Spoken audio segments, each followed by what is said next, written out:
Tyson Fury doesn't fight for fame. He fights with a purpose forged in fire. Towering over his opponents like an unmovable force, he channels the heart of a warrior and the mind of a tactician. When that bell rings, Fury transforms, becoming a relentless storm of power and precision. Every punch he throws isn't just strength, it's calculated devastation. The Gypsy King doesn't just win, he dismantles champions, turning each fight into a display of unstoppable force and fierce determination. While others rely on brute force, he combines finesse with ferocity, heart with havoc. And outside the ring, he's built a $160 million empire, filled with luxury cars and sprawling mansions that tell the story of a man who rose from rock bottom to reign supreme. Rolls-Royces, Marbella estates, and even a Netflix deal, all silent trophies to a life fought for and won. Every time Fury steps into the ring, it's not just for glory, it's for something far greater.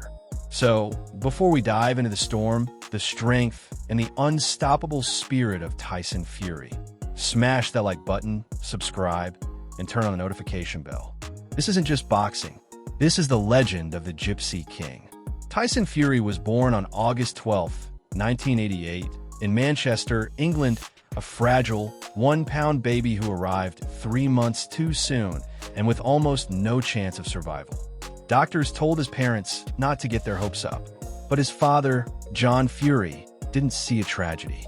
He saw a warrior, and he named his son after the most feared man in boxing at the time, Mike Tyson. It wasn't just a name, it was a challenge, a prophecy, a promise to the world that this boy, no matter how small or fragile, was destined to fight. And fight he did. When Tyson was 9, he lost his baby sister Ramona just days after her birth. That kind of pain doesn't pass. It hardens you. It sharpens your edge. It teaches you to fight long before you ever step into a ring. But he didn't just carry pain, he carried legacy. His great-uncle, Bartley Gorman, was a bare-knuckle legend known as the King of the Gypsies. Fighting wasn't a hobby in the Fury family. It was blood deep.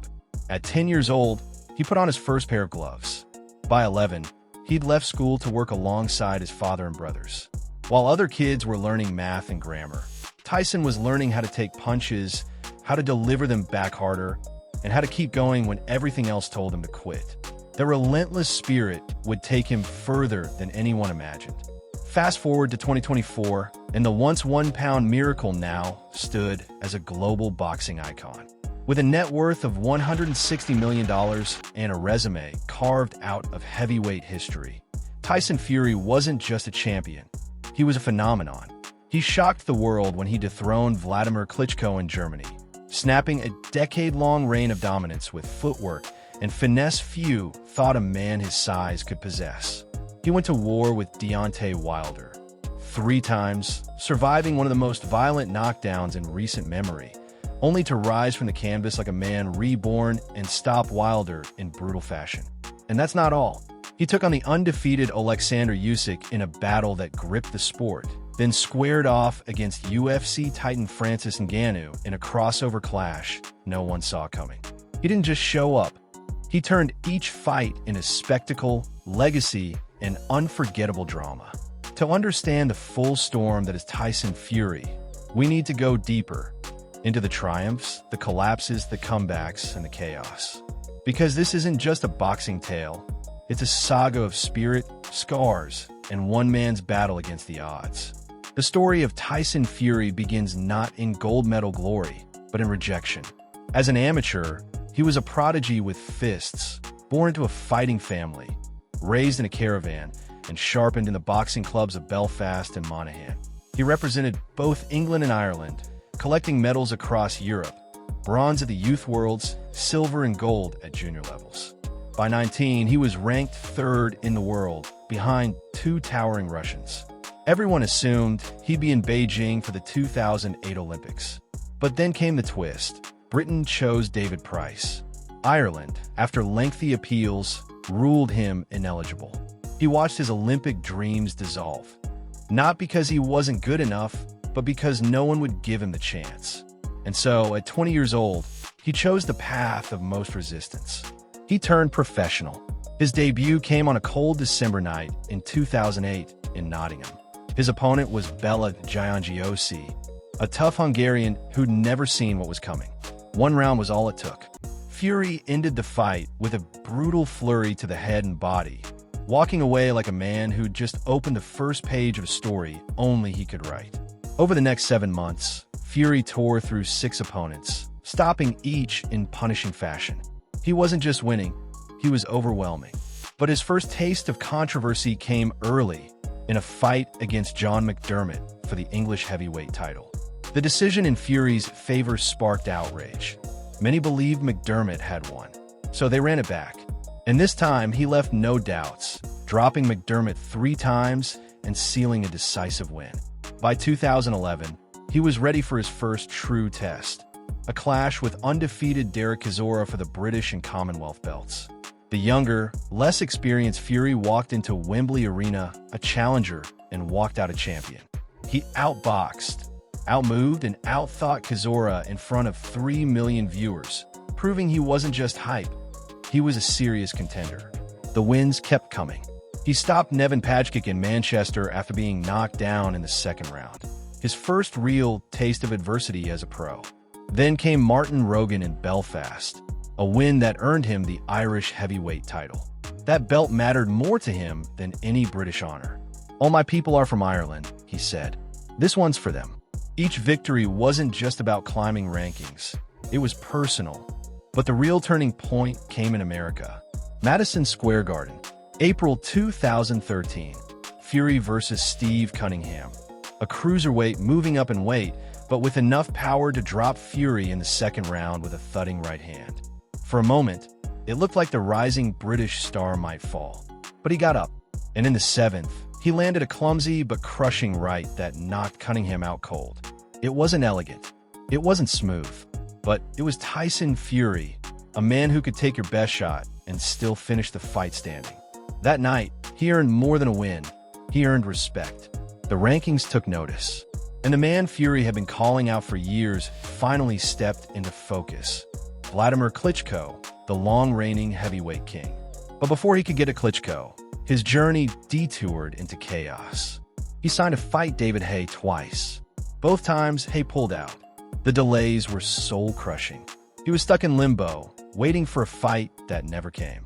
Many wondered if he'd missed his moment. Then came a night that changed everything. November 28, 2015, in Dusseldorf, Germany. Fury walked into Klitschko's fortress, a man few gave chance. Klitschko hadn't lost in over a decade. His jab was iron, his right hand lethal. But that night, Fury didn't just challenge the champion, he dismantled him. Using awkward movement, feints, and mind games, he made Klitschko look confused and out of sync. By the final bell, the impossible had happened. Tyson Fury had become the unified heavyweight champion of the world. It was the upset of the decade. He took home the WBA, IBF, WBO, IBO, Ring Magazine, and Lineal titles. The world was at his feet. And then everything collapsed. The pressures of fame, the battles with mental health, the temptations of excess. Fury spiraled. He ballooned in weight. He turned to drugs. He failed tests. He was stripped of his belts, not in the ring, but in headlines and legal documents. He vacated his titles in 2016, saying, "I won the titles in the ring, and I believe they should be lost in the ring. But I can't defend them now." For 2 years, he vanished. Not just from boxing, but from life. But some fires don't burn out. They smolder. In June 2018, a leaner, lighter Tyson Fury returned to the ring against Sefer Seferi. It was more spectacle than sport, but it marked something deeper. The return of a man who had once been written off. Against Francesco Pianita, he looked sharper. But it was in December 2018 that the boxing world held its breath again. Fury versus Deontay Wilder, the undefeated knockout artist from Alabama and Los Angeles. What followed was unforgettable. Fury boxed beautifully. Then, in the 12th round, Wilder landed a thunderbolt. Fury went down flat. It looked over. Even Wilder turned to celebrate. But then, somehow, he rose. Eyes clear, legs steady. He finished the fight on his feet. The decision was a draw, but it felt like a win. In the rematch, there was no doubt. February 2020. Fury came in heavy, aggressive, ruthless. He bullied Wilder from the opening bell, dropped him twice, and forced a 7th-round stoppage. He was champion again, this time the WBC King. The trilogy fight came in October 2021. It was brutal, wild, unforgettable. 5 knockdowns, edge-of-your-seat drama.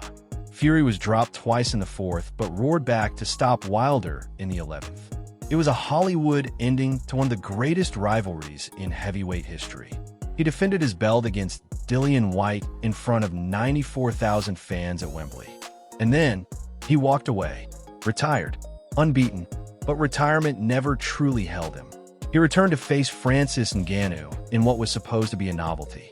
Instead, it nearly became a disaster. Ngannou dropped Fury and pushed him to the brink. Fury escaped with a narrow decision, but questions lingered. Was he still the same? Then came the moment he had always craved: undisputed glory. 2 fights with Alexander Usyk, the brilliant Ukrainian southpaw. In May 2024, Fury fell short in a razor-close split decision, dropped in the 9th round. The rematch 7 months later was even tighter, another narrow loss.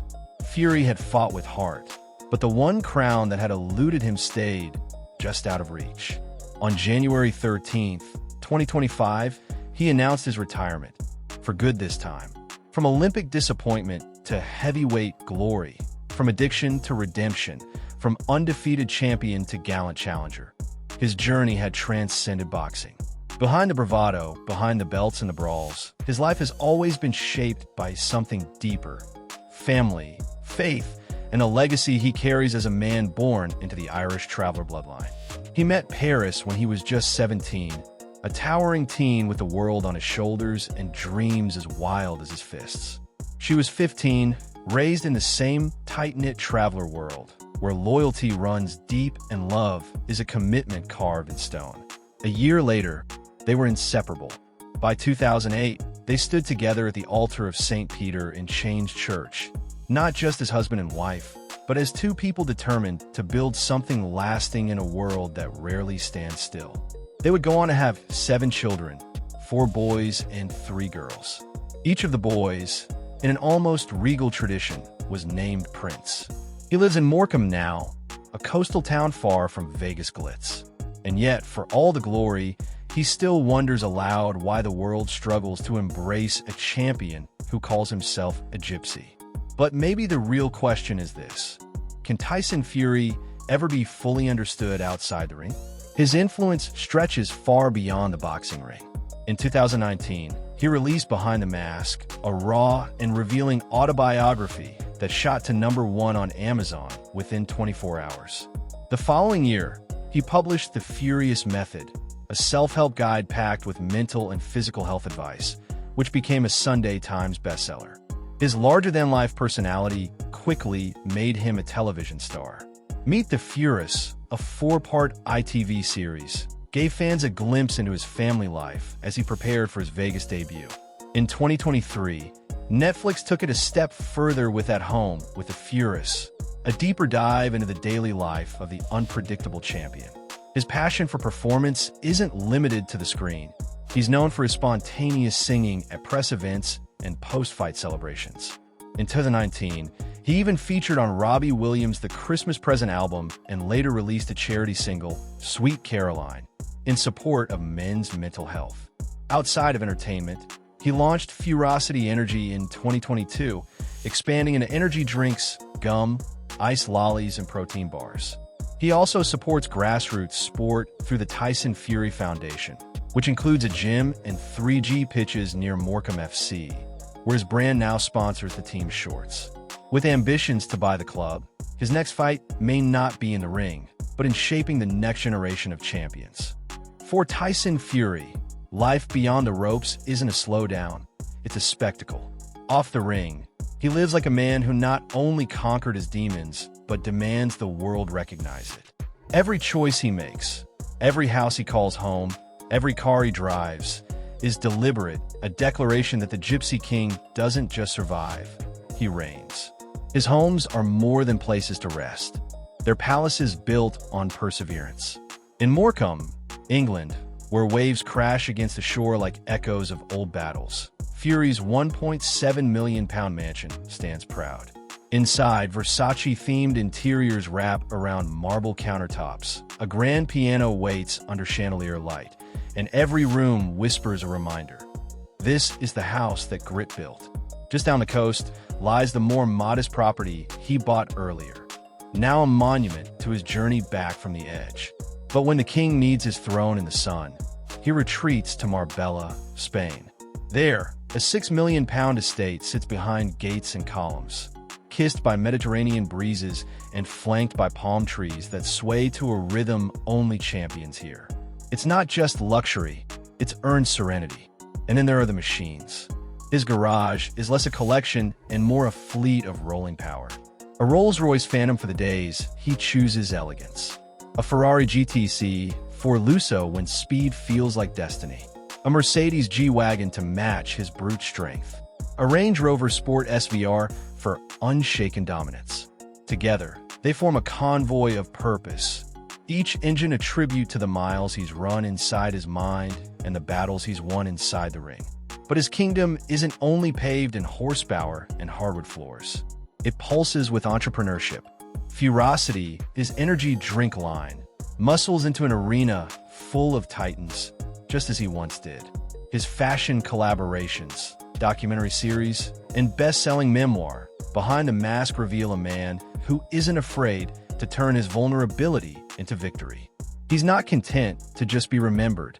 He's building a legacy in real time. And in the quiet moments away from cameras and crowds, there's still the fighter, the husband, the father, the mentor. His purpose now stretches beyond belts and bouts. He's creating something lasting, something generational. But as his world grows more golden, one question looms like a distant bell before a title fight. Can a warrior ever truly hang up his gloves? Or is the fire too wild to ever really go out? Before you go, don't miss out on exclusive perks. Click the link in the description to become a channel member and enjoy awesome benefits, like suggesting future video topics, getting early access to new content 48 hours before anyone else, and much more. Your support means the world and helps us keep bringing you the stories you love. If you enjoyed this video, hit that like button, drop a comment, and subscribe for more amazing content. And while you're here, why not check out our deep dive into Danny Garcia's video? Trust me, you won't want to miss it. Thanks for watching, and we'll see you in the next one.